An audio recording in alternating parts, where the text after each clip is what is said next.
अस्सलाम वालेकुम दोस्तों। तकरार ड्रामे जी नेक्स्ट एपिसोड जेकी अचण वारी क़िस्त आहे उन जी तव्हांखे कहाणी ॿुधाईंदा हलूं अन क़रीब तव्हां उन में ॾिसंदो छा वाक़ई हाणे चावल खान खे हाशू मारींदो या वरी मूसा इन खे मारींदो। जेकी प्लैनिंग ठाही आहे तकरार ड्रामे में नवाब खान ऐं पुलिस वारनि, छा मूसा इहो क़दम खणंदो या वरी हाशू सिजावल खान जे मथां हमिलो करे मूसा ते इल्ज़ाम हणंदो।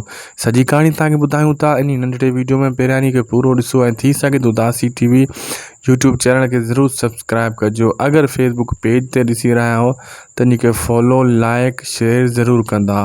तव्हांखे ॿुधाईंदा हलूं दोस्तों, पहिरीं ॻाल्हि त सिजावल खान जीअं पुलिस हथु कढंदी त हू जेको आहे हिकु ॿिए पासे निकिरी वेंदो। अहिड़े हिसाब सां उन खे शक पइजी वेंदो त पुलिस भराइण जे चकर में आहे मूंखे नवाब खान जे चवण ते।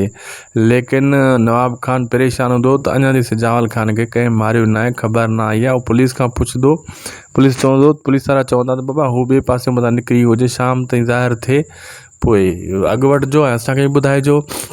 अहिड़े हिसाब सां दोस्तों जेको आहे मूसा कॾहिं बि न खणंदो क़दम, छाजे करे मूसा खे ख़बर आहे इन शइ जी, हू सम्झे थो ऐं मीर उन खे ॿुधाईंदो मूसा खे तोखे ऐं मूंखे जेको आहे नवाब खान माराए छॾींदो, अच तूं असां ठा कयूं ऐं को नवाब खान खे लिटायूं। अहिड़े हिसाब सां मूसा मना करे छॾींदो। मूसा खे पक आहे त सिजावल जे मरण ताईं मूसा खे नवाब खान कान मारींदो, इहो क़दम न खणंदो। इहो आहे, सच बि आहे।